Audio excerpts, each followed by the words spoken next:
Oggi sono a Gazzo Padovani in provincia di Padova e vi racconto l'emozionante storia di Riccardo che con la sua determinazione ha fatto capire a tutta Italia cosa vuol dire essere veneti. Guardate qua. Dai veloce, mamma mia, tutta sta lentezza. Guarda che te lo tiro drio, Io sono Riccardo Aldi, ho una disabilità, si chiama paralisi cerebrale infantile, dovuta alla mancanza di ossigeno per 2 secondi durante la gravidanza. Io ho deciso di rendere una debolezza il mio punto di forza. Da piccolino questo handicap non mi faceva neanche tenere aperte le mani, né tantomeno stare seduto. Cioè, in questo forse i social sono stati un po' la mia rivincita. A far sorridere tante persone ti senti finalmente un po' utile. Sento che è una missione. Ho raggiunto una soddisfazione enorme. Ho una camminata autonoma per 30 metri senza deambulatore. E quindi abbiamo deciso di provare i 100 metri di camminata autonoma. Seguitemi perché dovete fare tutto il tifo. Mi alleno 3 volte alla settimana, 2 ore al giorno. L'amore, il supporto, il sostegno di chi ci segue fa tanto, Grazie anche a te che mi stai dando l'opportunità di... Madonna, mi emoziono sempre perché a me piace comunicare un'idea che una persona con disabilità possa avere una vita ricca, bellissima, piena di soddisfazioni, di gioie e di emozioni. Il puro senso magari di cuore capito di una persona che magari ha una certa età e ti dice poveretto. Non è abilismo, secondo me l'abilismo è ignorare la situazione, cioè passarci sopra e non fare niente perché le cose cambiano. Ecco, io cerco di comunicare il contrario. Possiamo comunque, nonostante ogni ostacolo che la vita ci pone, reinventarci sempre. Le rivincite un po', no, ce le meritiamo tutti poi. Grazie a ognuno delle persone che mi vogliono bene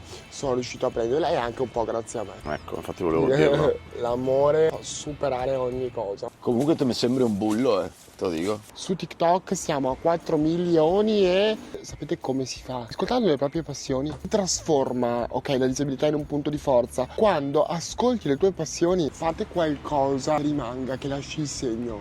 2 ore al giorno? 2 ore 3 volte a settimana. Però devo dire non male. Se il tuo corpo potesse parlare, cosa direbbe di te? Mi ringrazierebbe per gli stimoli continui che do. Hai mai provato rabbia verso la vita? La rabbia però può diventare gratitudine nel momento in cui impari a ottimizzare. E quindi l'hai perdonata la rabbia? Sì. Non mi sono più sentito diverso, ma mi sono sentito speciale, perché il diverso è unico alla fine. Cioè nessuno è come noi. La carezza più vera, a me piacciono gli abbracci. Tu pensi che la sofferenza serva? Il dolore porta sempre al traguardo. Quando la vita ti mette davanti a delle difficoltà, sono convinto che ti dia anche la chiave di volta per ottimizzarle. Basta solo saper guardare con occhi diversi. Cosa che ti fa emozionare di più nella vita qual è? O vedermi superare qualche ostacolo. Qual è il senso della vita? Raggiungere i propri obiettivi, non voler far cambio con nessuno, essere grati di quello che abbiamo. La felicità è fare quello che ci piace e farlo il più possibile.